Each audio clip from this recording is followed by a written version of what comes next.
Anees food tech and ട്രാവലിലേക്ക് എല്ലാവർക്കും സ്വാഗതം. ഇന്ന് നമ്മളുടെ പുതിയൊരു എപ്പിസോഡുമായി വരികയാണ്. അതായത് നമ്മൾ ഇന്നത്തെ എപ്പിസോഡിൽ നമ്മൾ എന്താണ് ചെയ്യുന്നത് വെച്ചാൽ ഒരു സാൻഡ്വിച്ച് ആണ്, ഒരു എളുപ്പത്തിൽ ഉണ്ടാക്കാൻ പറ്റുന്ന ഒരു സാൻഡ്വിച്ച് ആണ്. അതായത് എഗ് ക്യാപ്സിക്കം ഒനിയൻ സാൻഡ്വിച്ച്. ഈ ഒരു സാൻഡ്വിച്ച് എങ്ങനെയാണ് ഉണ്ടാക്കേണ്ടത് ഞാൻ പറഞ്ഞുതരാം. അപ്പോൾ ഇതിനധികം കൂടുതൽ സാധനങ്ങളൊന്നും ആവശ്യമില്ല. ഒരു ചെറിയൊരു അരക്കഷ്ണം ഉള്ളി, അതുപോലെ തന്നെ ഒരു ചെറിയൊരു കഷ്ണം, ഒരു വളരെ ചെറിയൊരു കഷ്ണം ക്യാപ്സിക്കം, അതുപോലെ തന്നെ ഒരു എഗ്. ഇത്രയും സാധനങ്ങളുണ്ടെങ്കിൽ നമുക്ക് ഇതിൻ്റെ പ്രധാനമായിട്ടുള്ള സാധനങ്ങളായി. പിന്നെ കുറച്ച് ഉപ്പ് വേണം, പിന്നെ ചീസ് ഉണ്ടെങ്കിൽ കുറച്ചും കൂടി ഒരു റിച്ച് ആയിട്ട് നമുക്ക് ചെയ്തെടുക്കാൻ പറ്റും മാത്രമേ ഉള്ളൂ. പിന്നെ കുറച്ച് ബട്ടർ വേണം. ഇത്രയും കാര്യങ്ങളുണ്ടെങ്കിൽ നമുക്ക് ഈ ഒരു സാൻഡ്വിച്ച് എളുപ്പത്തിൽ ഉണ്ടാക്കിയെടുക്കാം. അപ്പോൾ എന്തൊക്കെയാണ് വേണ്ടതെന്ന് ഞാൻ കാണിച്ചു തരാം. ഞാനിപ്പോൾ എടുത്തു വെച്ചിട്ടുള്ള സാധനങ്ങൾ കാണിച്ചു തരാം. അപ്പോൾ നമ്മുടെ വീഡിയോയിലേക്ക് പോകാം. കുറച്ച് ചെറിയ ഉള്ളി ഒരു ചെറിയൊരു ഇടത്തരം ഉള്ളി അരിഞ്ഞു വെച്ചിട്ടുണ്ട്. അതുപോലെ തന്നെ ഒരു ക്യാപ്സിക്കം അരിഞ്ഞു വെച്ചിട്ടുണ്ട്. അതുപോലെ എരിവില്ലാത്ത ഒരു പച്ചമുളക് കുറച്ച് അരിഞ്ഞു വെച്ചിട്ടുണ്ട്. പിന്നെ ഞാൻ എടുത്തിട്ടുള്ളത് ഒരു ചീസാണ്.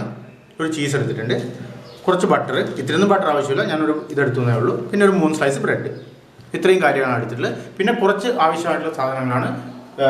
ഇത് കൂടാതെ കുറച്ചും കൂടി ആവശ്യമുള്ളതാണ് കുരുമുളക് പൊടി, അതുപോലെ തന്നെ ഉപ്പ്. ഈ സാധനങ്ങൾ കൂടി ഉണ്ടെങ്കിൽ നമുക്ക് ഇവിടെ സാൻഡ്വിച്ച് തയ്യാറാക്കാം. അപ്പോൾ നിങ്ങൾക്ക് ഈ സാൻഡ്വിച്ച് ഉണ്ടാക്കാൻ നിങ്ങൾക്ക് അറിയാമായിരിക്കും. സാൻഡ്വിച്ച് ഉണ്ടാക്കുന്നതിന് ഇതുപോലെയുള്ള ഒരു പാത്രം ആവശ്യമാണ്. പാത്രമല്ല, ഒരു സാൻഡ്വിച്ച് ഉണ്ടാക്കുന്ന ഒരു ഇതാണിത്.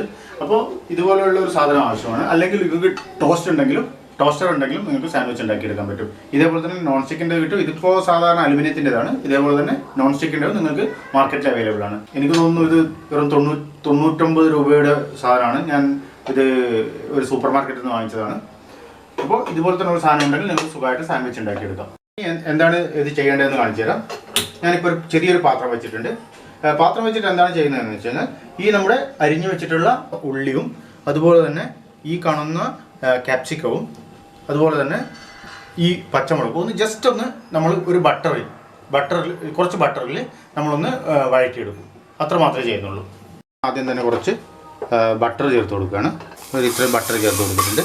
നല്ലവണ്ണം ഇളക്കി കൊടുക്കണം ബട്ടർ ചേർത്തതിന് ശേഷം, ഇല്ലെങ്കിൽ അത് കരിഞ്ഞു പോകാൻ സാധ്യതയുണ്ട്. അതിനുശേഷം ഞാൻ ഈ കാണുന്ന നമ്മുടെ അരിഞ്ഞു വെച്ചിട്ടുള്ള ക്യാപ്സിക്കം അതിലോട്ടേക്ക് ചേർത്ത് കൊടുക്കുകയാണ്. ക്യാപ്സിക്കം ചേർത്തിട്ടുണ്ട്. അതിനുശേഷം ഞാൻ പച്ചമുളക് ചേർത്ത് കൊടുത്തു. അതിനുശേഷം അതിൽ തന്നെ ഞാൻ നമ്മുടെ അരിഞ്ഞു വെച്ചിട്ടുള്ള ഉള്ളി കൂടി ചേർത്ത് കൊടുക്കുകയാണ്. ഇതിൽ പച്ചമുളക് ചേർത്തിട്ടുണ്ട്, ഉള്ളി ചേർത്തിട്ടുണ്ട്, അതുപോലെ തന്നെ നമ്മുടെ ക്യാപ്സിക്കം ചേർത്തിട്ടുണ്ട്. ഇതിൻ്റെ ഒരു പച്ചച്ചോവ് മാറി കിട്ടാൻ വേണ്ടി മാത്രമാണ് ഇത് നമ്മളൊന്ന് വഴറ്റിയെടുക്കുന്നത്. ഇതിപ്പോൾ പച്ച ഡയറക്റ്റ് ഇട്ട് കഴിഞ്ഞാലും നിങ്ങൾക്ക് മതി. പച്ച ടേസ്റ്റ് ഇഷ്ടമുള്ളവർക്കാണെങ്കിൽ നിങ്ങൾക്കിത് ഡയറക്റ്റ് പച്ചയോട് കൂടി ചേർക്കാവുന്നതാണ്.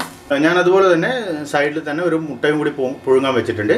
അത് പുഴുങ്ങിയെടുത്തതിന് ശേഷം നമുക്ക് അത് ചെറുതായിട്ട് സ്ക്രംബിൾ ചെയ്തതിന് ശേഷം ഇതിലേക്ക് ആഡ് ചെയ്ത് കൊടുക്കാവുന്നതാണ്. ഞാൻ കുറച്ച് ഉപ്പ് ചേർത്ത് കൊടുക്കുന്നുണ്ട്. ബട്ടറിന് ചെറിയൊരു ഉപ്പ് ഉണ്ടാവും, കുറച്ച് ഉപ്പ് മതിയാവും. ചെറുതായിട്ടൊരു ഉപ്പ് ചേർത്തിട്ടുണ്ട്. അതുപോലെ ഒരു നുള്ള് പെപ്പർ പൗഡർ, ഒരു നുള്ള് മതിയാവും, വളരെ കുറച്ച് മതിയാവും. ഇപ്പോൾ നമ്മുടെ പുഴുങ്ങിയ മുട്ടയാണിത്. ഈ കാണുന്ന പുഴുങ്ങിയ മുട്ടയാണ്. അപ്പോൾ ഞാനിത് വളരെ ചെറിയ കഷ്ണങ്ങളാക്കി ഇതിലോട്ടേക്ക് ചേർത്ത് കൊടുക്കുകയാണ്. വളരെ ചെറിയൊരു കഷ്ണങ്ങളാക്കി നമുക്ക് ചേർത്ത് കൊടുക്കാം. എങ്ങനെ വേണമെങ്കിലും ചേർത്ത് കൊടുക്കാം. ചെറിയ കഷ്ണങ്ങളായി ഇതേപോലെ ചേർത്ത് കൊടുക്കാവുന്നതാണ്. സ്പൂൺ കൊണ്ടൊന്ന് നല്ലവണ്ണം മിക്സ് ചെയ്ത് കൊടുത്താൽ മതി. അതിനുശേഷം ഇപ്പോൾ നിങ്ങൾക്ക് കാണാൻ പറ്റും നമ്മുടെ മുട്ടയും അതുപോലെ തന്നെ ഉള്ളിയും ക്യാപ്സിക്കവും ഒക്കെ നല്ലവണ്ണം മിക്സ് ആയിട്ടുണ്ട്. ഞാനിതാ ഇതിലോട്ടേക്ക് നല്ലവണ്ണം മെൽട്ടായിട്ടുള്ള ബട്ടർ ഒന്ന് തേച്ച് പിടിപ്പിച്ച് കൊടുക്കുകയാണ്. ഒരു സൈഡിൽ നല്ലവണ്ണം ബട്ടർ ആടിയിട്ടുണ്ട്. അതിനുശേഷം ഞാൻ ഇതിലോട്ടേക്ക് നമ്മുടെ ഈ ചെയ്തിട്ടുള്ള ഇതും കൂടി ഫില്ല് ചെയ്ത് കൊടുക്കുകയാണ്. ആദ്യത്തെ ബ്രെഡ് സ്ലൈസിൽ ഫില്ല് ചെയ്ത് വെച്ചിട്ടുണ്ട്. അതിനുശേഷം രണ്ടാമത്തെ ബ്രെഡ് സ്ലൈസ് കൂടി എടുക്കുകയാണ്. ഞാൻ ഇതിലോട്ട് കുറച്ച് ബട്ടർ തേച്ച് കൊടുക്കുന്നുണ്ട്.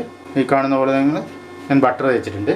അതുകൂടാതെ ഞാൻ കുറച്ച് ഈ കാണുന്ന ഷേസ്വാൻ സോസും കൂടി ചേർത്ത് കൊടുക്കുകയാണ്. വളരെ കുറച്ച് മതിയാവും. ഇതൊരു എരിവുണ്ടാവും. അപ്പോൾ ആ ഒരു ടേസ്റ്റും കൂടി നമുക്ക് കിട്ടുന്നതാണ്. അപ്പോൾ കുറച്ച് ഷേസ്വാൻ സോസും കൂടി ഞാൻ ഒരു ബ്രെഡിൽ ബട്ടർ മാത്രമേ തേച്ചിട്ടുള്ളൂ, മറ്റൊരു ബ്രെഡിൽ കുറച്ച് ഷേസ്വാൻ സോസും കൂടി തേച്ചിട്ടുണ്ട്. അതിനുശേഷം നമുക്ക് ബാക്കിയുള്ള ഇതും കൂടി നമുക്ക് ഇതിന് മുകളിലേക്ക് ഇട്ട് കൊടുക്കാവുന്നതാണ്. മുഴുവനായും ഇതിലോട്ടേക്ക് ഫില്ല് ചെയ്ത് കൊടുക്കാം. ഈ കാണുന്ന രീതിയിൽ നിങ്ങൾക്ക് ഫില്ല് ചെയ്ത് കൊടുക്കാവുന്നതാണ്. ഇനി ഇതിന് മുകളിലായിട്ട് നമ്മൾ എടുത്തു വെച്ചിട്ടുള്ള ചെറിയൊരു കഷ്ണം ചീസ്, ഫുള്ളായിട്ട് ഞാൻ ചീസ് ഉപയോഗിക്കുന്നില്ല, കാരണം ഓൾറെഡി നമ്മൾ ബട്ടർ നല്ലവണ്ണം ഉപയോഗിച്ചിട്ടുണ്ട്. അപ്പോൾ ചെറിയൊരു കഷ്ണം ചീസ് ചേർക്കുന്നുണ്ട്. ഇതിന് നമുക്ക് പീസസ് ആയിട്ട് ചേർത്ത് കൊടുക്കാം. ഒരു സ്ലൈസ് ഇതിന് മുകളിൽ ഇതുപോലെ വെച്ച് കൊടുക്കാവുന്നതാണ്. പിന്നെ ശ്രദ്ധിക്കേണ്ട ഒരു കാര്യം എന്താണെന്ന് വെച്ചാൽ ഇതിൻ്റെ മുകളിൽ നിങ്ങൾ ബട്ടർ തടവി കൊടുക്കാൻ മറക്കരുത്. ഇല്ലെങ്കിൽ അത് അടിക്ക് പിടിച്ചു പോകാൻ സാധ്യതയുണ്ട്, കരിഞ്ഞു പോകാൻ സാധ്യതയുണ്ട്. അതുപോലെ തന്നെ നിങ്ങളുടെ ഈ ഒരു പാത്രത്തിൽ മറ്റൊരു വശത്തും ഇതുപോലെ കുറച്ച് ബട്ടർ തടവി കൊടുക്കേണ്ടതാണ്. ഇതുപോലെ ഒന്ന് തടവി കൊടുക്കാവുന്നതാണ്. ഇതുപോലെ തടവി കൊടുത്തു കഴിഞ്ഞ് കഴിഞ്ഞാൽ നിങ്ങളുടെ ബ്രെഡ് കരിഞ്ഞു പോകാതെ കിട്ടും. കരിഞ്ഞു പോകില്ല, അതുപോലെ തന്നെ അടിയിൽ പിടിച്ചു പോകാതെ നല്ല മുരിഞ്ഞ് കിട്ടുന്നതായിരിക്കും. ഇതിലോട്ടേക്ക് വെച്ചിട്ടുണ്ട്, നമ്മുടെ സാൻഡ്വിച്ച് ആക്കുന്ന പാത്രത്തിലേക്ക് വെച്ച് കൊടുത്തിട്ടുണ്ട്. അതിനുശേഷം ഇതൊന്ന് അടച്ചു കൊടുക്കാവുന്നതാണ്. അടച്ചു കൊടുത്തിട്ടുണ്ട്. ഇനി നമുക്കൊന്നത് കത്തിച്ചു കൊടുക്കാം. ഗ്യാസ് ഒന്ന് ഓൺ ചെയ്ത് കൊടുക്കാം. ഇതിൽ പ്രത്യേകമായി ശ്രദ്ധിക്കേണ്ട കാര്യങ്ങൾ എന്താണെന്ന് വെച്ചാൽ നിങ്ങൾ ഇടയ്ക്കിടയ്ക്ക് രണ്ട് വശവും അത് മറച്ചു വെച്ച് കൊടുക്കണം. ഇല്ലെങ്കിൽ എന്താണെന്ന് വെച്ചാൽ കരിഞ്ഞു പോകാനുള്ള സാധ്യത കൂടുതലാണ്. ചെറിയ തീയിൽ മാത്രം വേവിച്ച് കൊടുത്താൽ മതി. അപ്പോൾ ആ ഒരു ഇതിൽ നമുക്ക് കിട്ടുന്നതായിരിക്കും. പെട്ടെന്ന് തന്നെ ഭാഗമായിട്ട് ഒരു മിനിറ്റ് ഹൈ ഫ്ലെയിമിലൊക്കെ ആണെങ്കിൽ ഒരു അര മിനിറ്റ് വെച്ചാൽ മതി. അല്ലെങ്കിൽ ഒരു മിനിറ്റോളം വെച്ച് കഴിഞ്ഞാൽ തന്നെ നമുക്ക് അതിൻ്റെ പാകം അറിയാൻ പറ്റും. ഇടയ്ക്ക് വേണമെങ്കിൽ നമുക്ക് തുറന്ന് നോക്കാവുന്നതാണ്. ഇപ്പോൾ നമ്മുടെ bread sandwich, actually bread sandwich with boiled egg ചെയ്തിട്ടുള്ളത് ഏകദേശം റെഡിയായി വരുന്നുണ്ട്. ഇപ്പോൾ ഞാനൊന്ന് തുറന്ന് നോക്കിയായിരുന്നു. അപ്പോൾ ഞാൻ തുറന്ന് നോക്കിയിട്ടുള്ളത് കാണിച്ചു തരാം എത്ര ആയിട്ടുണ്ട് എന്ന്. ഇവിടെ കാണാൻ പറ്റും എത്രത്തോളം ആയിട്ടുണ്ട് എന്നുള്ളത്. ഈ ഒരു രൂപത്തിൽ കുറച്ചും കൂടി ഒന്ന് ആവണം. കുറച്ചും കൂടി ഒന്ന് ആയി കഴിഞ്ഞ് കഴിഞ്ഞാൽ അതിൻ്റെ കറക്റ്റ് പാകത്തിൽ ആയി എന്ന് നമുക്ക് പറയാം. ഇപ്പോൾ നിങ്ങൾക്കിത് കാണാൻ പറ്റും, ഏകദേശം ഈ ഒരു രൂപത്തിലായിട്ടുണ്ട്. അപ്പോൾ നമുക്ക് രണ്ട് വശവും ഒന്ന് നോക്കാം. ഇതാണ് എക്സാക്റ്റ് പാകം. ഈ ഒരു പാകത്തിലാണ് നമുക്ക് കിട്ടേണ്ടത്. ഈ ഒരു കളറിൽ ആയിക്കഴിഞ്ഞാൽ നമുക്ക് ആയി എന്ന് പറയാം. ആ ഒരു സൈഡ് അതേ ഒരു രൂപത്തിലായിട്ടുണ്ട്. ഇനി അടുത്ത സൈഡും കൂടി നമുക്ക് അതേ പാകത്തിൽ തന്നെ നമുക്ക് ചെയ്തെടുക്കാം. ഇപ്പോൾ നിങ്ങൾക്ക് കാണാവുന്നതാണ്, രണ്ട് വശവും ഏകദേശം അതേ കളർ തന്നെ ആയിട്ട് വന്നിട്ടുണ്ട്. അപ്പോൾ നമ്മുടെ പാകമായി നമുക്ക് തീ ഓഫാക്കാം. നമുക്ക് നമ്മുടെ പാത്രത്തിലേക്ക് മാറ്റി കൊടുക്കാവുന്നതാണ്. ഇപ്പോൾ എല്ലാ വശവും നല്ല ബ്ലോക്ക് ആയിട്ട് നിൽക്കുന്നുണ്ട്. അപ്പോൾ നമ്മുടെ എഗ് സാൻഡ്വിച്ച്, അതായത് boiled egg sandwich with onion and capsicum ready ആയിരിക്കുകയാണ്. അപ്പോൾ നമുക്ക് ഒന്നുകൂടി ഞാൻ നിങ്ങൾക്ക് ഓർമ്മിപ്പിക്കാം. ഇതിൽ ചേർത്തിട്ടുള്ളത് ഒനിയനാണ്, ക്യാപ്സിക്കം ഉണ്ട്, ഉപ്പുണ്ട്, അതുപോലെ തന്നെ കുറച്ച് പെപ്പർ പൗഡർ, 2 സ്ലൈസ് ബ്രെഡ് എടുത്തിട്ടുണ്ട്. ഇതിൽ ഞാനൊരു ചീസ് ആഡ് ചെയ്തിട്ടുണ്ട്, ബട്ടർ ആഡ് ചെയ്തിട്ടുണ്ട്. ഇത്രയും കാര്യങ്ങളാണ് ചേർത്തിട്ടുള്ളത്. അപ്പോൾ നമുക്ക് ഇതിൻ്റെ ടേസ്റ്റ് എങ്ങനെയാണെന്ന് നോക്കാം. അപ്പോൾ ഞാനൊന്ന് കട്ട് ചെയ്യുകയാണ്. സാധാരണഗതിയിൽ സാൻഡ്വിച്ച് കട്ട് ചെയ്യുന്ന അതേ രീതിയിൽ നമുക്കൊന്ന് കട്ട് ചെയ്ത് നോക്കാം. ഇത് പ്ലേറ്റിൽ വെച്ചുകൊണ്ടാണ് കട്ട് ചെയ്യുമ്പോൾ പൊട്ടിപ്പോകുന്നത്. അപ്പോൾ ഇതാണ് നമ്മുടെ സാൻഡ്വിച്ച് ഉള്ളത്. അപ്പോൾ നമുക്കിതൊന്ന് ടേസ്റ്റ് ചെയ്ത് നോക്കാം. ഞാൻ കുറച്ച് ടൊമാറ്റോ കെച്ചപ്പ് സൈഡിലോട്ടേക്ക് എടുക്കുന്നുണ്ട്. അപ്പോൾ നമുക്ക് അതും വെച്ച് ഒന്ന് ടേസ്റ്റ് ചെയ്ത് നോക്കാം.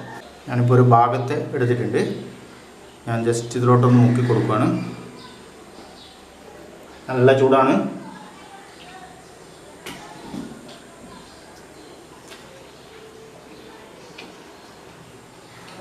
യാതൊരു കുറ്റം പറയാനില്ല. എന്തായാലും ഇത് ട്രൈ ചെയ്ത് നോക്കുക. വളരെ നല്ല റേറ്റാണ്. എല്ലാവർക്കും ഇത് ഇഷ്ടപ്പെടും.